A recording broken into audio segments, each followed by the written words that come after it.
إنه من سليمان وإنه بسم الله الرحمن الرحيم.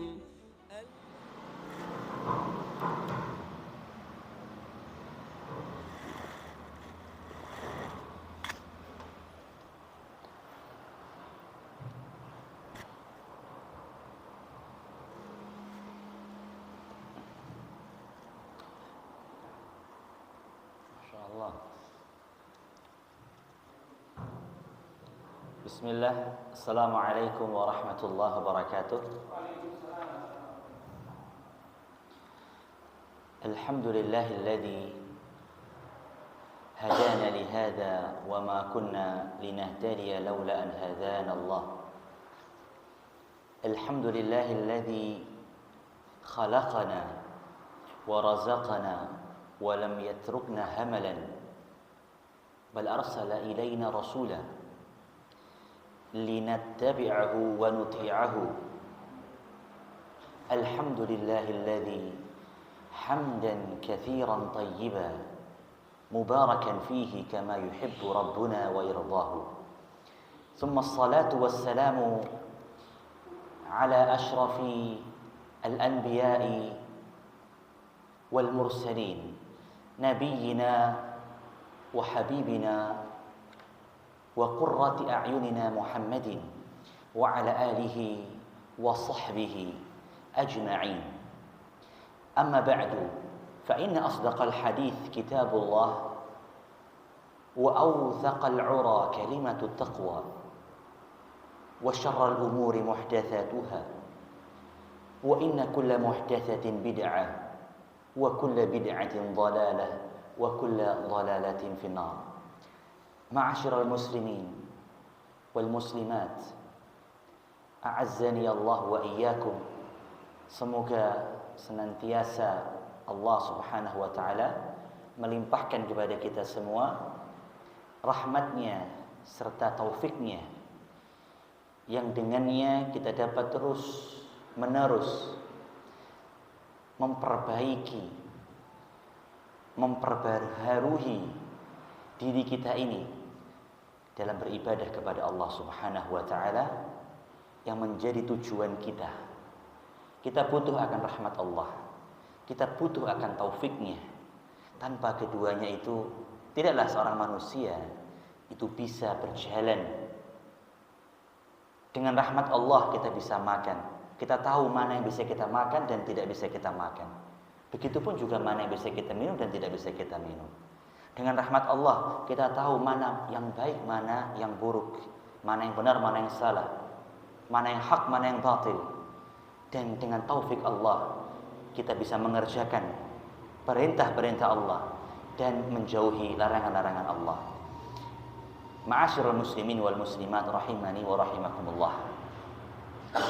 Segala puji bagi Allah yang mempertemukan kita kembali di majlis ini, majlis al-ilm, yang dimana insyaallah pada Kamis yang kelima ini, yang insyaallah rutin di setiap Kamis yang kelima kita mengkaji adab dari kitab Hilyatu Talibil Ilmi karya Syekh Bakar bin Abdullah Abu Zaid rahimahullahu taala.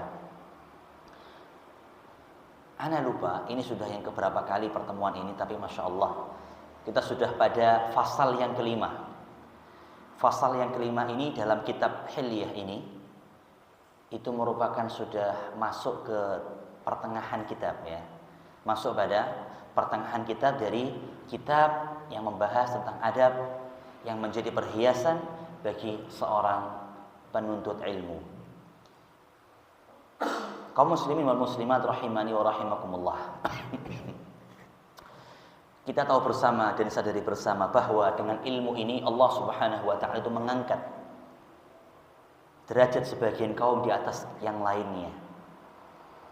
Allah meninggikan derajat seorang itu di dunia lebih tinggi daripada yang lainnya sebagaimana firman Allah Subhanahu wa taala di surah Al-Mujadalah. Yarfa'illahu alladhina amanu minkum walladhina utul ilma darajat. Sudah kita tahu bersama itu. Maka marilah kita bersama terus menghiasi diri kita dengan ilmu. Dan perhiasannya ilmu itu adalah adab. Tidak cukup hanya ilmunya saja yang kita cari, teori-teorinya kita kumpulkan, tapi kita perlu akan adab-adab. Bagaimanakah kita sebagai seorang thalibul ilmi ini? Sebutan thalibul ilmi, sekali lagi, tidak bosan-bosannya kami ingatkan, itu bukan hanya yang sedang duduk di jenjang sekolah-sekolah. Ya, baik itu di TK, SD, SMP, ataupun SMA. Tidak hanya mereka saja yang belajar, yang butuh akan yang namanya adab, yang disebut dengan thalibul ilmi. Bahkan kita pun sekarang ini, di usia kita yang sekarang ini, ada yang sudah 30, 40, 50, bahkan mungkin 60. Tidak menutup kita keluar dari sebutan thalibul ilmi, seorang penuntut ilmu yang terus akan butuh dengan yang namanya adab. Ada sebuah kisah dari tabi'in yang mulia. Dia bernama Atha bin Rabah. Atha bin Abi Rabah. Atha bin Abi Rabah rahimahullahu ta'ala. Beliau itu digambarkan sebagai seorang yang bukan seorang yang rupawan, tidak. Atha itu kulitnya hitam, hidungnya pesek, rambutnya keriting. Dia dahulunya adalah seorang budak dari Habasyah. Saat itu dia merupakan budak dari seorang wanita di Makkah.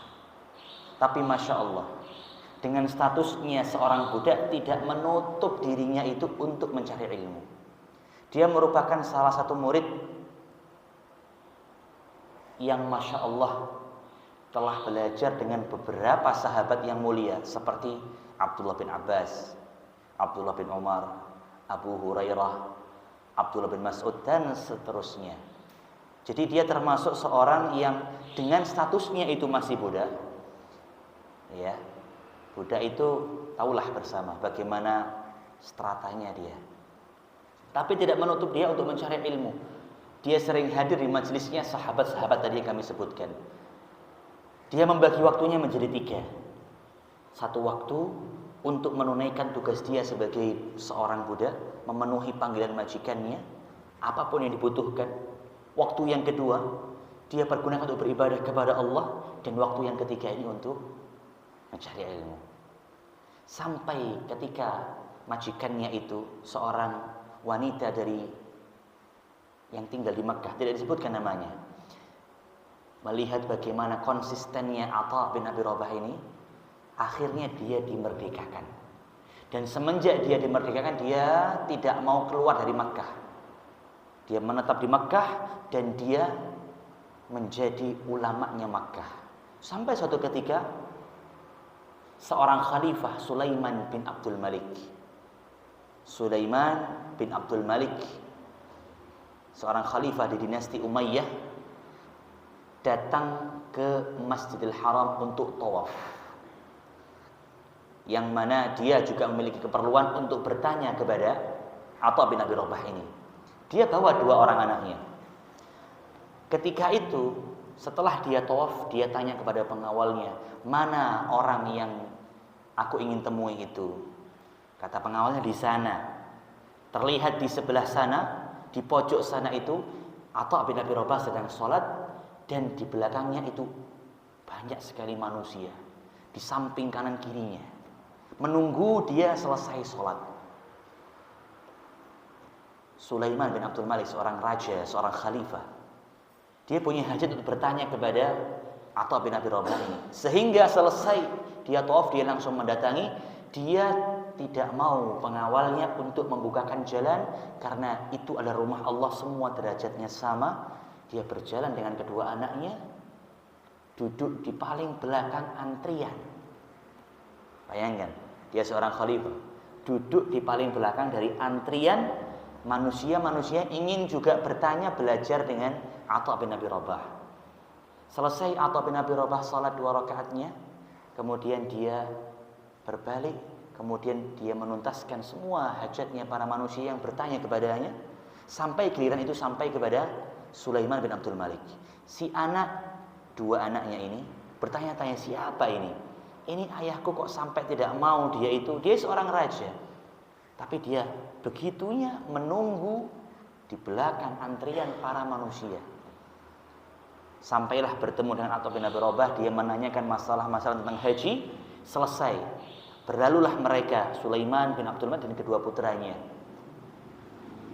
Kemudian ada seorang yang mengumandangkan bahwasanya tidak boleh di Masjidil Haram ini seorang berfatwa kecuali Atha bin Abi Rabah. Kecuali Atha bin Abi Rabah didengar oleh anaknya. Kalau Atha tidak ada, maka Abdullah bin Abi Najih. Si anak akhirnya tadi berkata kepada ayahnya, wahai ayahku, bagaimana bisa kamu tadi bertanya, mencari ilmu kepada dia, fulan? Belum tahu si anak. Sedangkan kita harus diperintahkan kalau belajar kepada ini, Atha bin Abi Rabah.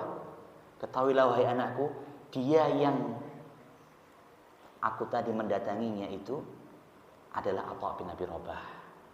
Kemudian Sulaiman bin Abdullah mengatakan sebuah perkataan, wahai anakku, jadilah engkau seorang yang bertakwa dan carilah ilmu. Karena dengan ilmu itu akan mengangkat derajatmu melebihi seorang raja. Bagaimana kedudukan seorang raja yang di situ dia berada di bawah oleh seorang yang berilmu. Seorang yang berilmu. Seorang yang berilmu. Dan tentunya bagaimana adab dari seorang raja yang bisa kita lihat. Luar biasa. Dia seorang raja, seorang pemimpin yang saleh, yang benar-benar mengamalkan adab. Tidak sekedar dia punya ilmu, punya jabatan, kemudian Masya Allah, dia melampaui batas dengan tongkatnya, dia memukul, dia menyiksa, dia menangkap, dan lain sebagainya. Tapi dengan adab, dia menjadi seorang raja yang adil. Sulaiman bin Abdul Malik rahimahullahu ta'ala. Baik. Bapak Ibu, kaum muslimin wal muslimat rahimani wa rahimakumullah. InsyaAllah pada fasal yang kelima dari kitab ini, kita akan membahas tentang adabut talibi fi hayatihi al-ilmiyah. Kita akan bahas adab-adab seorang talibul ilmi di dalam kehidupan ilmiahnya. Jadi, janganlah seorang talibul ilm itu sampai kehidupannya menjadi kehidupan yang biasa saja, yang begitu-begitu saja, yang ngalir begitu. Jangan. Harus ada nuansa keilmiahannya. Seperti halnya kita sedang duduk bersama di sini ini, kita berusaha menghidupkan nuansa ilmiah tersebut dengan belajar, berdiskusi, bermusyawarah, harus ada. Dan di antara adab-adab dalam kehidupan ilmiahnya yang harus dia lakukan, jangan sampai dia luput eman-eman. Yang pertama adalah kibarul himmati fil ilmi. Hendaknya dia itu memiliki cita-cita yang tinggi dalam ilmu. Ini merupakan suatu kebaikan dalam agama Islam ini yang menekankan seorang muslim, muslimah itu hendaknya dia berhias dengan cita-cita yang tinggi. Ya. Cita-cita yang tinggi. Dia memiliki kibarul himmah. Dengan adanya cita-cita yang tinggi, cita-cita atau goal, dia bisa fokus kepada satu tujuan, apa yang ingin dia kerjakan, apa yang ingin dia tuju. Dia nggak kemana-mana, fokus dia. Tapi kalau dia tidak punya cita-cita, jangankan yang tinggi atau cita-cita saja dia tidak punya, terus pokoknya urip gitu aja. Pokoknya dia menjalani kehidupan, bisa hidup, sudah cukup. Tidak cukup. Dia harus punya cita-cita sehingga kehidupannya akan lebih bermakna. Dan dengan dia menetapkan cita-cita itu, maka banyak waktu yang bisa dia jaga. Ya. Waktu yang bisa menjadi golden time atau umur golden age yang dia punya bisa menjadi sangat luar biasa berharga. Type. Dan setinggi-tingginya cita-cita yang bisa digapai, yang bisa seorang muslim muslimah itu tetapkan adalah talabu wajhillahi azza wa jalla wad daril akhirah. Dia mengharapkan wajah Allah untuk nanti berjumpa dengan Allah Subhanahu wa taala dan mengharapkan kampung akhirat, surga Allah Subhanahu wa taala. Itulah puncaknya dari cita-cita yang tinggi. Jangan sampai dia melepaskan cita-cita ini. Jangan sampai dia melupakan, lewat begitu saja tentang memikirkan surga, tentang memikirkan bertemu dengan Allah Subhanahu wa taala. Kalau dia ingat terus-menerus dalam setiap detiknya, setiap waktunya dia ingin kehidupannya itu nanti bertemu dengan Allah di akhirat. Happy ending di surga Firdaus. Bukan surga yang sekedar surga saja. Memang surga yang paling bawah sudah nikmat. Yang dikatakan bahwa seorang yang paling merana di dunia ini, paling merana, paling mungkin tersiksa kehidupannya, ketika dicelupkan satu celupan saja di surga yang paling rendah, lupa semuanya itu. Saking nikmatnya surga yang paling rendahnya itu. Tapi kita pingin yang lebih tinggi. Cita-cita harus yang tinggi, surga Firdaus bersama dengan Nabi kita Muhammad SAW. Kita terus letakkan di hadapan kita, sehingga dengannya apapun yang kita kerjakan kita bisa menghadirkan niat-niat positif. Ya, kita mengerjakan sesuatu itu bisa lillahi ta'ala terus. Kita mengharapkan, kita minum air minum loh ya, itu bisa menjadi suatu nilainya pahala di sisi Allah. Karena kita minum untuk menguatkan diri kita beribadah kepada Allah. Bismillah. Kita makan. Makan itu suatu hal yang sebenarnya hukumnya boleh. Tapi kalau kita meniatkan karena Allah, untuk semakin kita memperkuat diri kita beribadah kepada Allah, maka nilainya beda sudah. Karena niat. Agar bisa muncul niat-niat positif itu dengan cita-cita yang tinggi. Baik. Itu adalah puncak dari memiliki niat yang atau cita-cita yang tinggi. Akan tetapi, Bapak Ibu yang dirahmati Allah, kaum muslimin dan muslimat, maksud yang secara khusus dalam kitab ini diangkat. Maksud secara khusus ya, tadi itu secara umum. Kitab ini mengangkat tentang memiliki cita-cita yang tinggi terhadap ilmu. Itu adalah kita menguasai ilmu syar'i. Kita menguasai ilmu syar'i. Apakah itu ilmu akidahnya, ataukah ilmu hadisnya, ataukah fikihnya, ataukah ilmu-ilmu syar'i yang lain. Itu yang dimaksud oleh Syekh Bakar di sini rahimahullahu taala. Karena seorang ketika dia fokus pada satu ilmu, dia memiliki cita-cita ketika mempelajari ilmu ini. Misalkan kalau menjadi kita hadir di majelis hadis adab ini, berarti kita pengen ahli adab gitu kan. Kalau kita hadir di majelisnya hadis, itu Kamis yang keberapa itu? Bersama Ustaz Abdul Qudus ya. 1 dan 3. Kita niatkan kita pengen menjadi seorang ahli hadis. Bismillah, cita-cita dulu. Ya, cita-citanya dulu. Atau menjadi ahli Quran dengan memahami tafsir-tafsirnya. Di Kamis yang kedua dan keempat, Ustaz Nizar, kajian tafsir. Kita niatkan kita pengen jadi ahli tafsir. Ketahuilah Bapak Ibu yang dirahmati Allah, seorang Imam Al-Kisai namanya, rahimahullah ta'ala. Dan sepertinya sudah pernah saya sampaikan, Imam Kisai itu, dia menjadi seorang imam, seorang ahli tafsir, seorang imam qiraat, bahkan juga seorang ahli bahasa. Itu mulai belajarnya dari umur berapa? Yang masih ingat? 40 tahun. 40 tahun. Di 40 tahun yang awal dia tidak pernah fokus pada ilmu, tidak. Dia hanya bekerja, dia seorang pengembala kambing yang sukses. Punya kambing yang luar biasa banyaknya dia itu. Masya Allah, harta dia punya. Tapi memang ilmu dia belum menekuni saat itu. Suatu ketika di sebuah perjalanan dia bertemu dengan seorang ibu dengan anak. Seorang anak ini sedang dia mogok belajar, dia malas. Ketika itu Imam Kisai sedang pulang dengan membawa hewan-hewan gembalaannya, kambing-kambingnya.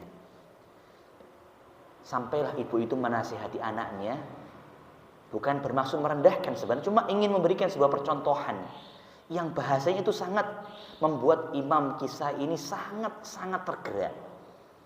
Nah, kamu itu harus belajar, cari ilmu. Jangan seperti fulan. Ditunjuk itu Imam Kisai pas lagi lewat di perjalanan. Padahal dia seorang yang sukses, punya banyak hewan gembalaan, dia seorang, Masya Allah.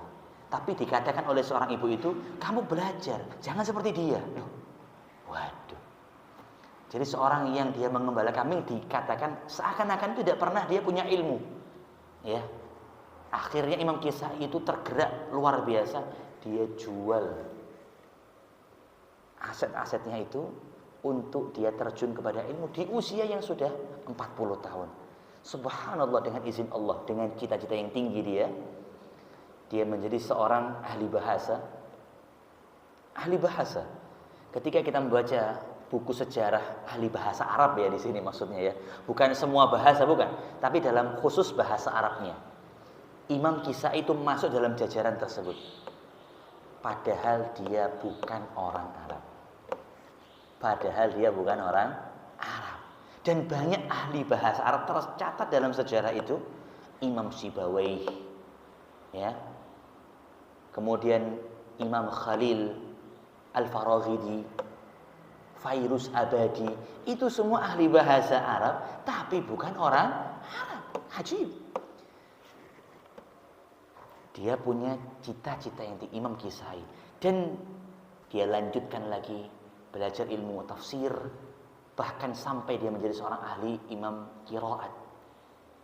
Tertulislah dalam sejarah seorang yang mau belajar qiraat itu, qiraat asyrah, qiraat 10 ya, yang belajar Al-Quran dengan bacaan yang bermacam-macam.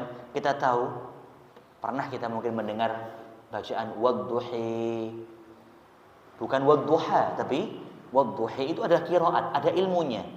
Dan itu semua adalah bacaan-bacaan yang pernah dibaca oleh Rasulullah SAW. Sampailah ada satu qiraat, itu qiraat Al-Kisai. Qiraatnya Imam Kisai, saking luar biasanya beliau, sungguh-sungguhnya, dan tentunya memiliki cita-cita yang tinggi dalam ilmu. Baik. Kaum muslimin wal muslimat rahimani wa rahimakumullah. Satu pesan terakhir dari Syekh Bakar di sini terkait memiliki cita-cita yang tinggi adalah janganlah dia mencampur adukkan antara memiliki cita-cita yang tinggi dengan sifat sombong. Janganlah dia mencampur adukkan cita-cita dia yang tinggi itu dengan ada rasa-rasa sombong.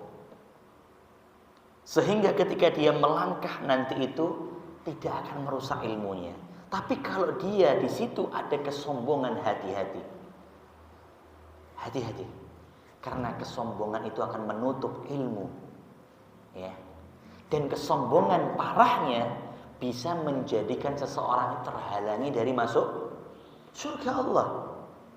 Rasulullah SAW bersabda, tidaklah seorang akan masuk surga yang di dalam hatinya mithqalu dzarratin minal kibr. Ada seberat biji jagung dari sifat kesombongan. Kesombongan menolak kebenaran, kesombongan merendahkan manusia. Hati-hati. Janganlah, di sini pesan Syekh, la taghlab fatakhlid baina kibaril himmati wal kibri.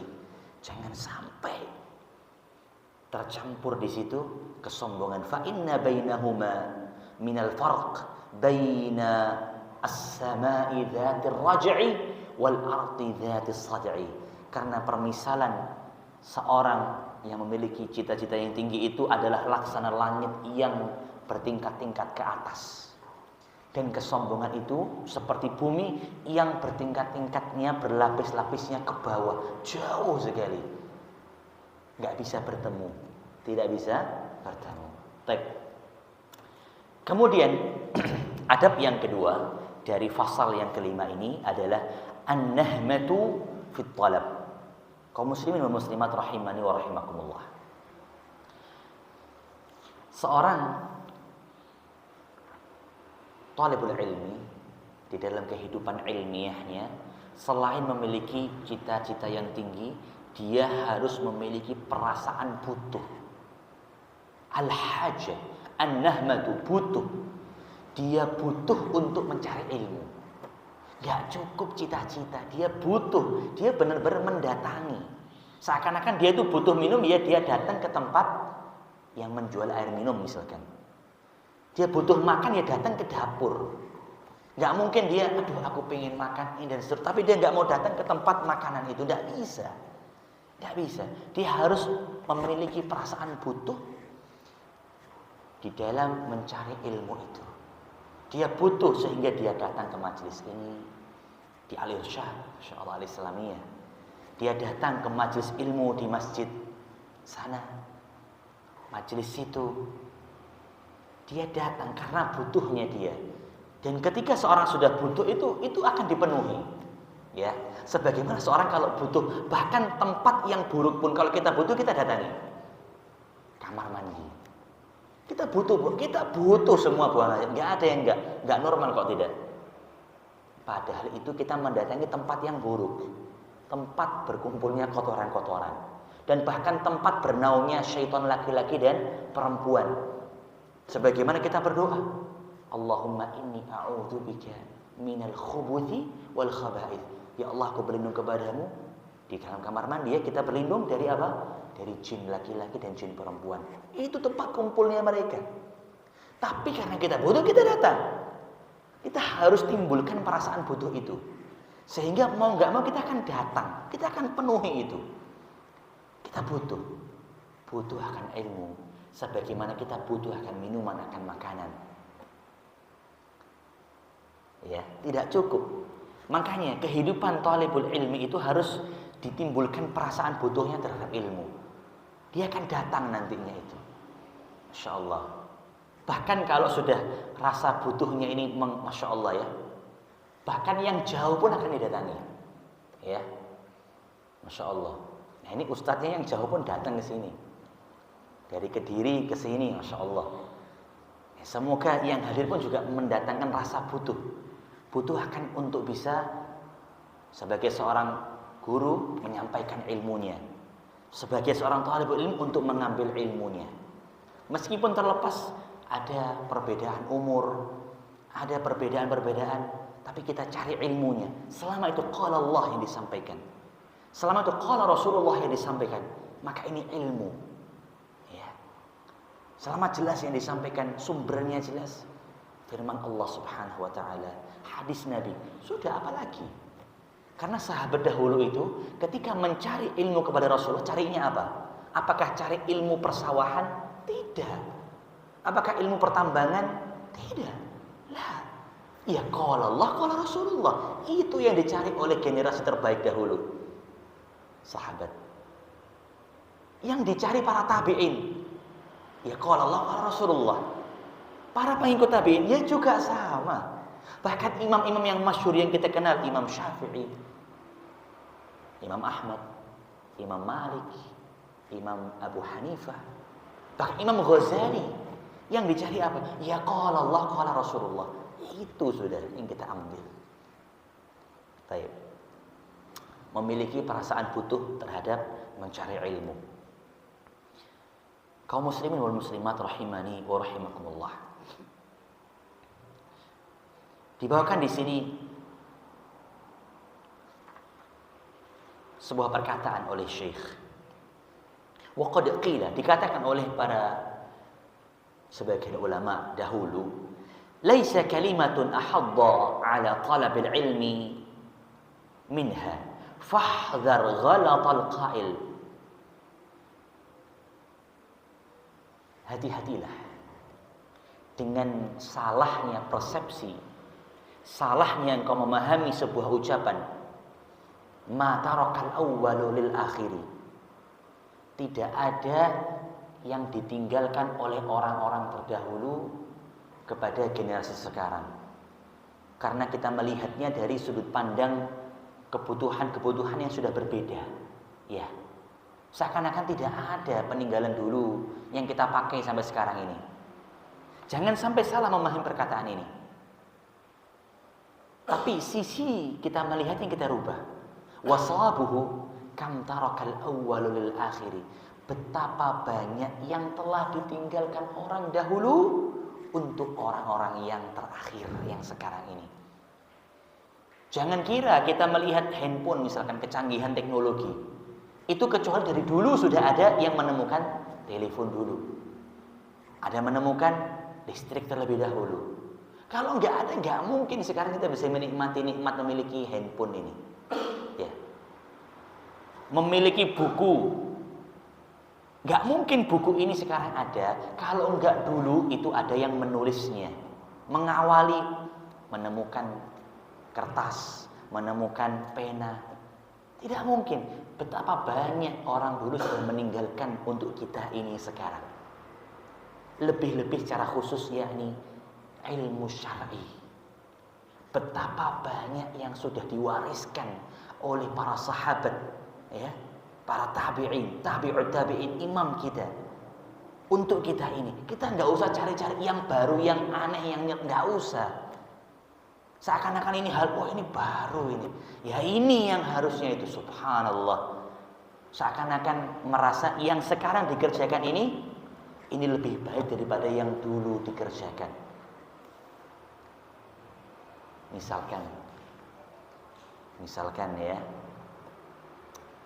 seorang sekarang ini, Masya Allah, tabarakallah, mereka merasa cukup di dalam mencari ilmu itu dengan cukup punya HP saja. Punya HP itu tidak salah, tapi merasa cukup itu tidak bisa.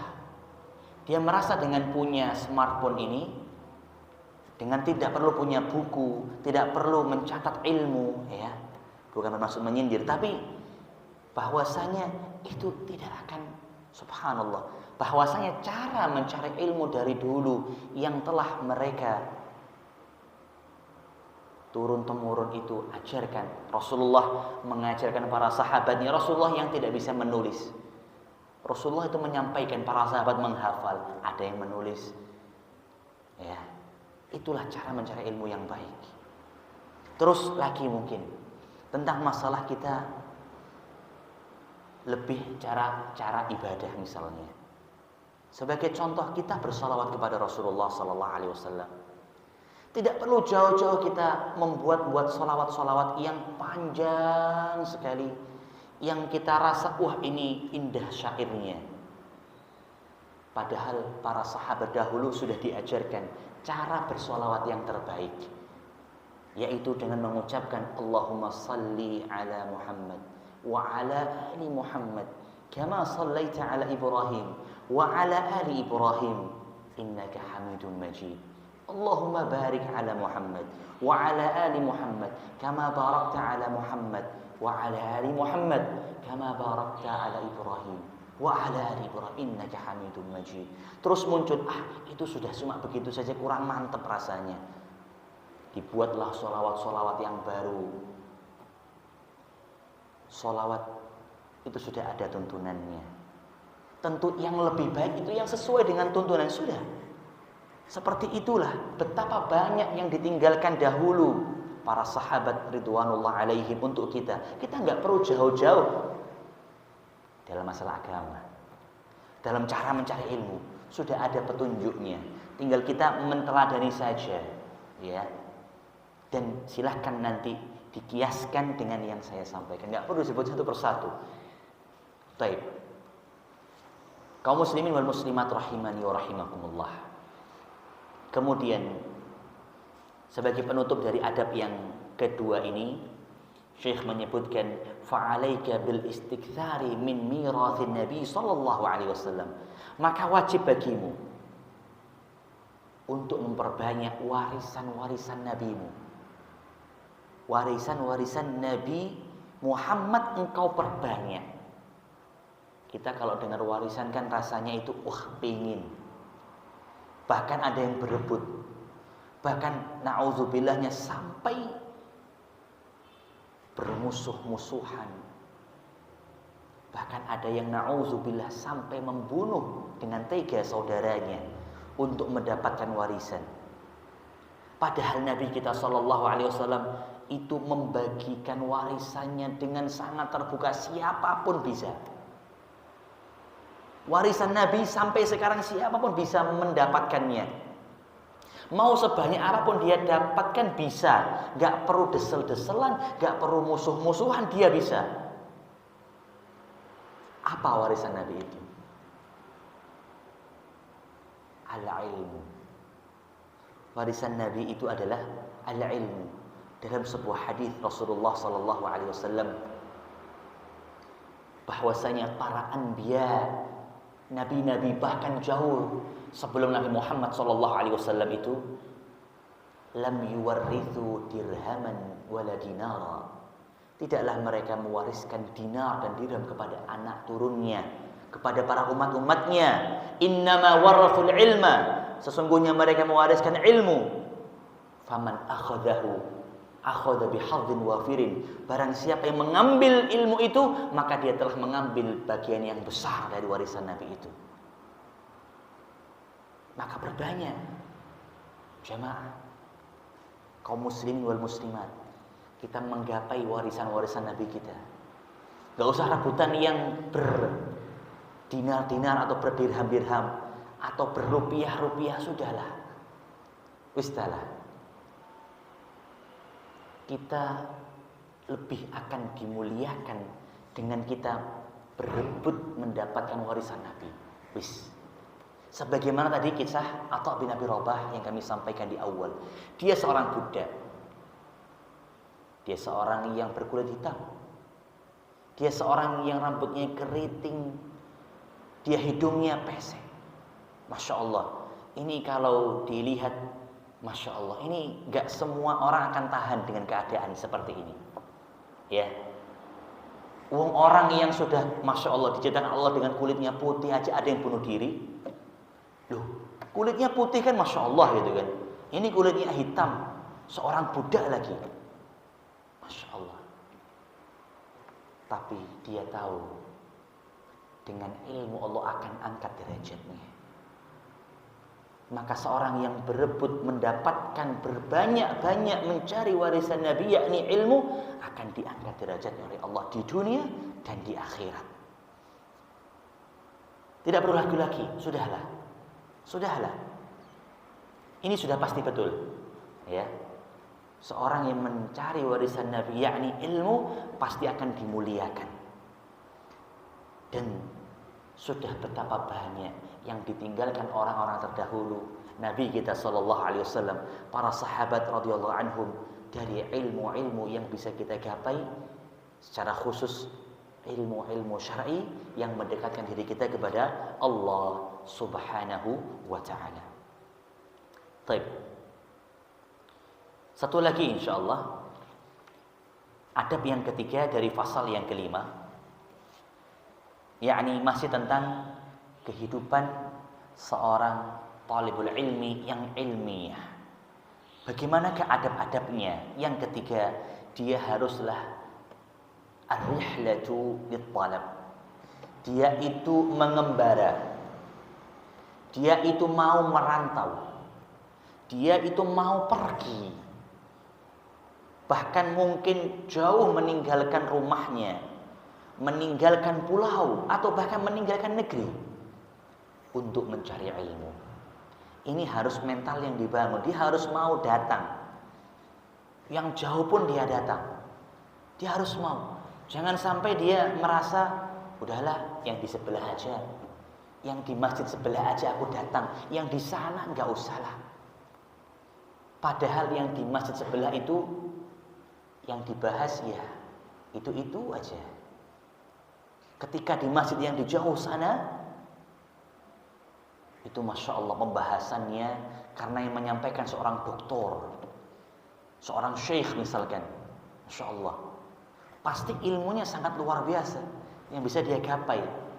Ya, jangan sampai kita luput untuk kita mau datang. Iman.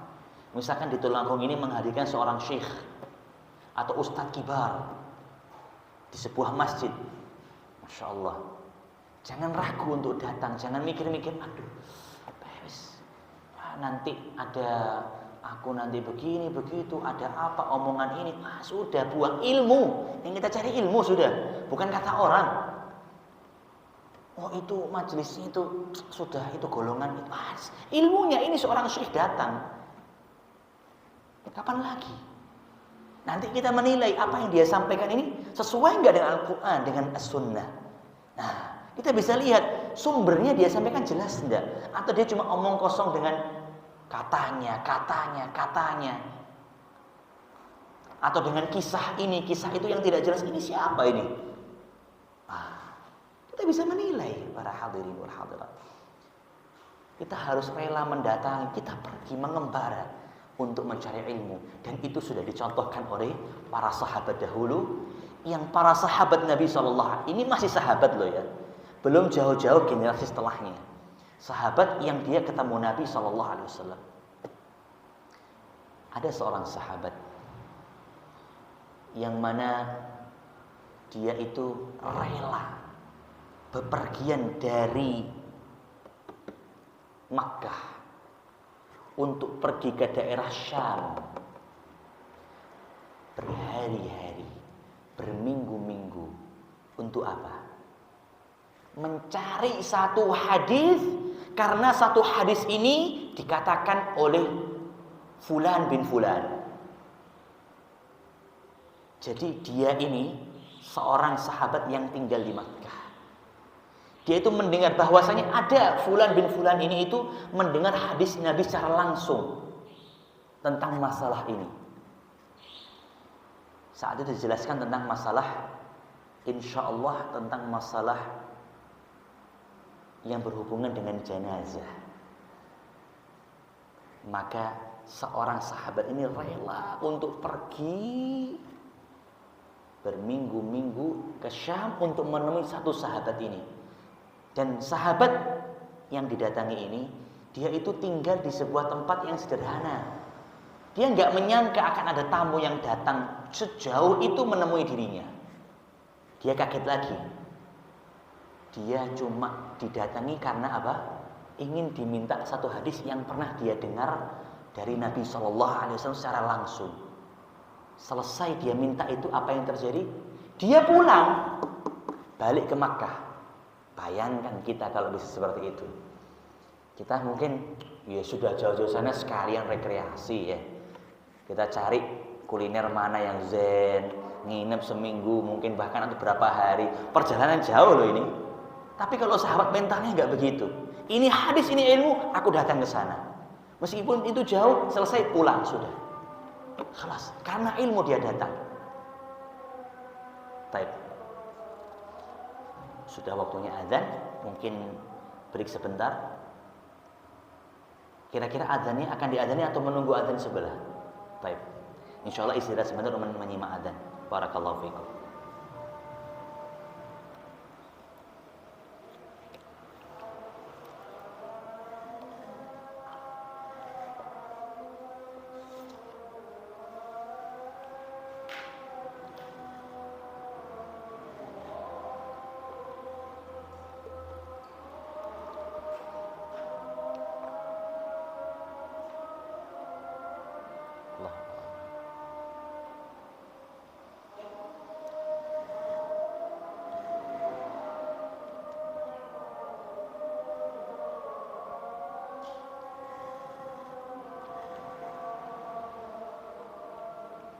Allah.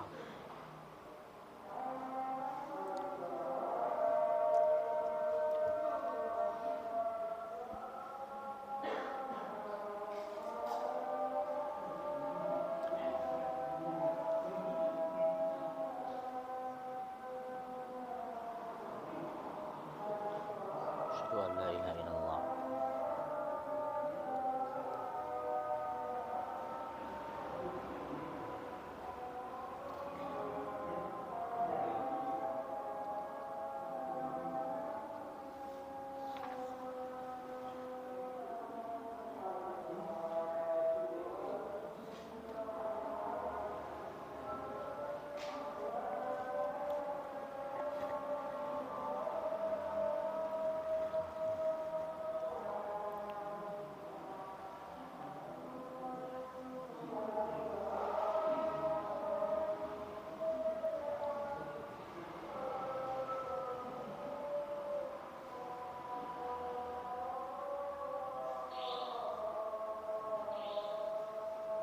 Asyhadu an la ilaha illallah.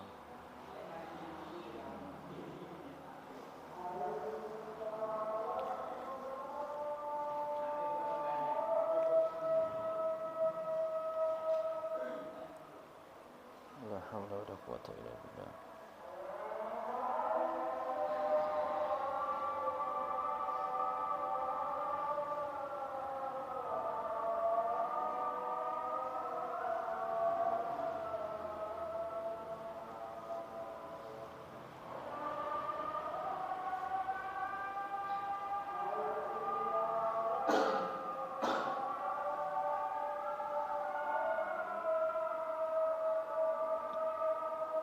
La haula wala quwwata illa billah.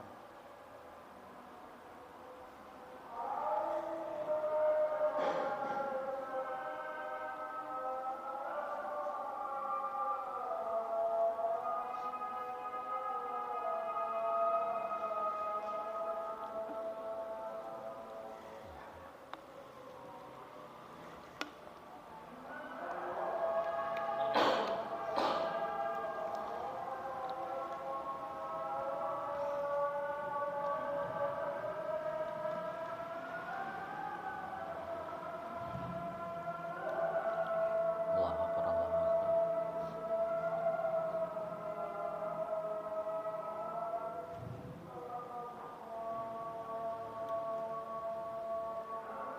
La ilaha illallah. Allahumma rabb hadhihi da'wati tammah was-salati al-qa'imah ati Muhammadan was-salatu wal-fadila wa ba'ath fi maqam mahmudan allati wa'adta.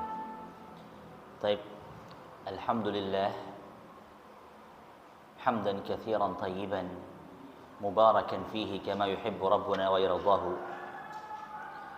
Thumma usalli wa usallim wa ubarik ala nabiyyina wa rasulina Muhammadin wa ala alihi wa ashabihi ajma'in. Amma ba'du. Kaum muslimin wal muslimat rahimani wa rahimakumullah.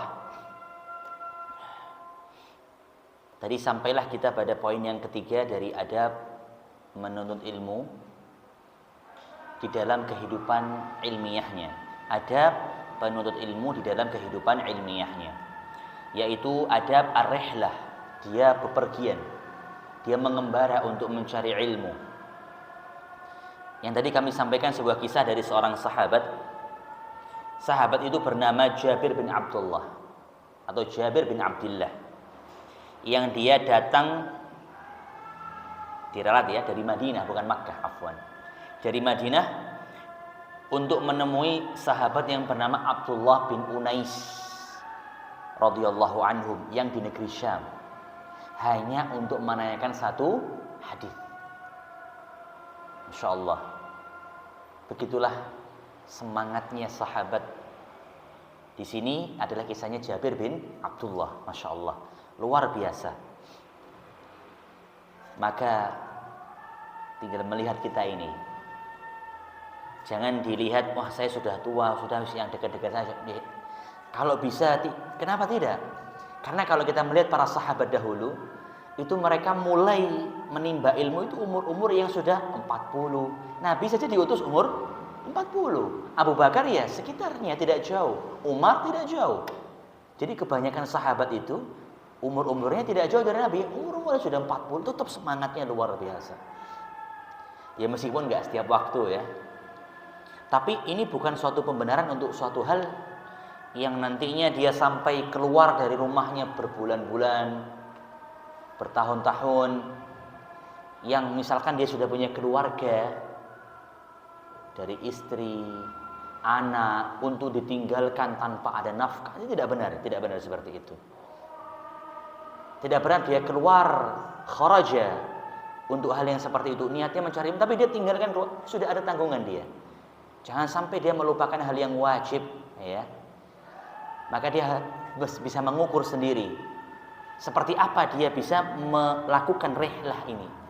Apakah rihlahnya hanya sebatas dari kota kabupaten misalkan ya, karena di sana ada, masya Allah, majelis ilmu yang masya Allah bagus dari pembahasannya, ilmu yang belum pernah dia pelajari tentang masalah akidah di sana dibahas, dia datang ke sana, atau dari kota ke kota lain, misalkan. Dia bisa menyesuaikannya sesuai dengan bagaimana seorang thalibul ilmi ini, ya, dia dengan kewajiban-kewajibannya. Berbeda halnya kalau dia masih muda, apalagi belum menikah. Masya Allah, sudah ini pergi aja. Sebagai seorang ayah, seorang ibu, jangan ditahan. Bismillah, berangkatkan mereka untuk mencari ilmu seluas-luasnya, yang jauh sekalipun tidak mengapa. Ya, insya Allah itu adalah yang terbaik untuk mereka. Baik, ada satu ungkapan tentang adab yang ketiga ini dibawakan oleh Syekh Bakar rahimahullahu taala. Beliau berkata, "Man lam yakun ruhlatan lan yakuna ruhalatan." Sekali lagi, "Man lakum ruhlatan lan yakuna ruhalatan." Barang siapa yang dia tidak pernah pergi untuk mencari ilmu, rihlah untuk mencari ilmu, maka dia tidak akan pernah menjadi ruhalatan, jujukan dari orang-orang yang mencari ilmu. Kalau dia mau menjadi jujukan orang-orang belajar ilmu kepada dia harus sebelumnya melalang buana dulu mencari ilmu. Dan memang kebanyakannya begitu ya. Yang dia seorang ustadz misalkan, Masya Allah, dia sudah S3, doktor, lulusan Makkah misalkan, lulusan Mesir misalkan, lulusan Yaman misalkan, atau dari Yordan misalkan. Ketika dia mengisi itu, Masya Allah, dia jadi jujukan dia. Karena semasa hidup dia sudah pergi jauh untuk mencari ilmu. Ya, Masya Allah. Insya Allah perkataan ini tuh sangat, kalau kita lihat dalam kehidupan kita ini luar biasa. Memang yang benar-benar seorang yang mencari ilmunya sudah sampai keluar itu, Masya Allah, ilmunya itu seakan-akan bisa menarik dari sekitarnya. Oh, fulan belajar di sana. Oh iya, aku mau belajar sama dia. Seakan-akan seperti itu. Meskipun tidak menutup kemungkinan yang lokal-lokal pun tentunya akan luar biasa. Karena ilmu itu tidak mesti begitu. Tapi ini ungkapan dari Syekh. Dan memang juga terkadang ada betulnya. Ya. Terlebih yang dia mengambil ilmu dari sumber ilmu syar'i itu diturunkan. Di mana itu? Di Makkah dan Madinah. Maka barang siapa yang telah mencari ilmu di sana, insya Allah dia ke sumbernya ini, gitu kan? Dia ke sumber ilmu tersebut. Maka insya Allah akan lebih banyak yang bisa dia bawa, yang dia ambil, dan jernih ilmunya masihan. Dan jangan sampai terbawa dengan ucapan-ucapan hati-hati cari ilmu di sana, itu pasti Wahabi, itu pasti keras, itu pasti begini. Wallah, itu tempat turunnya ilmu loh, itu Makkah Madinah loh. Lihat dulu, kita punya akal, kita bisa untuk mendengarkan dengan baik, kita bisa belajar. Apakah benar seperti itu? Wallahi tidak sebenarnya. Fadhal. Bagi yang nanti ada kelebihan rezeki untuk umrah, coba duduk di majelisnya para syekh di sana. Jangan kita ditakut-takuti. Wah, akhirnya wallah itu tempat sumbernya ilmu turun loh itu. Masa Allah biarkan begitu saja akan rusak ilmunya? Tidak mungkin. Makkah Madinah ya. Sebagaimana Allah jaga dua kota itu, maka tentunya Allah akan jaga penduduk-penduduknya. Bahkan ilmu yang di situ akan Allah jaga untuk terus akan berada di jalur yang lurus, insya Allah Ta'ala. Jadi jangan termakan dengan dakwah-dakwah yang seakan-akan kesana itu pasti keras, itu pasti nanti begini-begini. Apa jangan-jangan kita yang sebenarnya salah? Nah itu, wallahu a'lam bishawab. Kita bisa mempelajari itu. Jangan mudah termakan omongan orang lain sebelum kita tahu dengan benar ilmu tersebut yang mana sesuai dengan Al-Quran, dengan As-Sunnah. Wallahu a'lam bishawab. Mungkin ini kaum muslimin wal muslimat yang bisa kita kaji pada adab kita kali ini. Ketemu lagi insyaallah di Kamis yang kelima. Masih lama, 3 bulan lagi insyaallah. Semoga masih bisa diberi umur dan kesempatan untuk bisa bertemu kembali di masjid yang mulia ini dan di waktu-waktu yang sangat penuh berkah ini. Insyaallah taala kita memohon kepada Allah, Rabbana innana nas'aluka ilman nafi'a wa rizqan thayyiba wa 'amalan mutaqabbala. Allahumma ij'al jam'ana hadha jam'an mubarakan wa tafarruqana min ba'dihi tafarruqan ma'suman wa marhuman wallahu a'lam bissawab. Mungkin ini sekian, insyaallah kita tutup dengan kafaratul majlis. Subhanakallahumma bihamdika asyhadu an la ilaha illa anta astaghfiruka wa atubu ilaik. Jazakumullahu khairan katsira. Wassalamu alaikum warahmatullahi wabarakatuh.